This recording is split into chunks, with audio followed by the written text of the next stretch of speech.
পবিত্র মাহে রমজানে এক অসহায় মা মেয়ের জন্য পুরো রমজান মাসের বাজারে নিয়ে আসলাম। তার জন্য এক বস্তা চাল, এক খাসা ডিম, তেল, সাবান, বিভিন্ন কাঁচা বাজার নিয়ে আসলাম। তাকে না জানিয়েই আমরা আসছি। তো চলুন এসব বাজার দেখে এই অসহায় মা মেয়ের কেমন লাগে। আমরা এই অসহায় মা মেয়ের বাড়িতে আসলাম। এই দেখতে পাচ্ছেন তারা এখানে বসে আছে, তারা কাজ করতেছে। আসসালামু আলাইকুম। गंदी डांस करने वालों को सब फॉलो करते हैं, लेकिन अल्लाह के नाम को कोई फॉलो नहीं करता।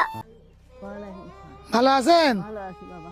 তো দেখতে পাচ্ছেন তারা মা এবং মেয়ে, তাদের দুইজনেরই স্বামী নেই।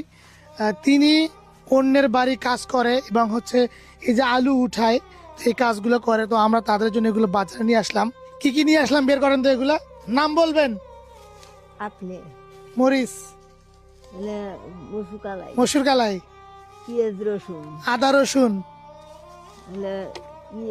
পেঁয়াজ, তেল, তেল, নারকেল তেল, বেগুন, বেগুন, সয়াবিন তেল, সয়াবিন তেল 1 লিটার, মিষ্টি কুমড়া, মুড়ি, ইফতারির জন্য মুড়ি, আটা, 1 কেজি আটা, লবণ, হলুদ, হলুদ, খেজুর, খেজুর, পাতাকপি, পাতাকপি, লাইফবয় সাবান, লাইফবয় সাবান, হুইল, হুইল, একটু আলু। 5 কেজি আলু। তো আমরা পুরো রমজান মাসের জন্য এই বৃদ্ধ মা এবং তার মেয়ের জন্য এগুলো বাজার করে নিয়ে আসলাম।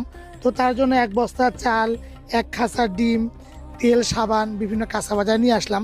তো এমন অসহায় মানুষগুলো তারা রমজান মাসে যেন তৃপ্তি সহকারে খেয়ে আল্লাহর ইবাদত, রোজা, নামাজ করতে পারে। তো আমরা একটু জানি তার কাছে যে কেমন লাগলো এগুলো বাজার পেয়ে। ভালো লাগলো, ভালো লাগলো? হ্যাঁ বাবা। খুশি হয়েছেন আপনি? খুশি, খুব খুশি। ঘরে চাউল ছিল? না, চাউল ছিল না? না বাবা, ওই যে আলুগুলা কোথায় পাইছেন ওগুলা? কুড়ে নিয়েছি বাবা, মেয়ে থেকে আর জমি থেকে কুড়ায় নিয়ে আসছেন? এনেছে, তাই সকাল নাড়াচাড়া করছি।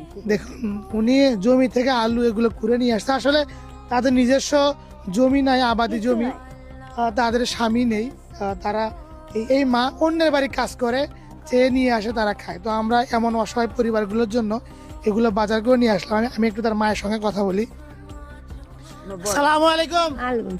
ভালো আছেন? ভালো আছে বাবা, আল্লাহ তোমাকে ভালো থাক বাবা।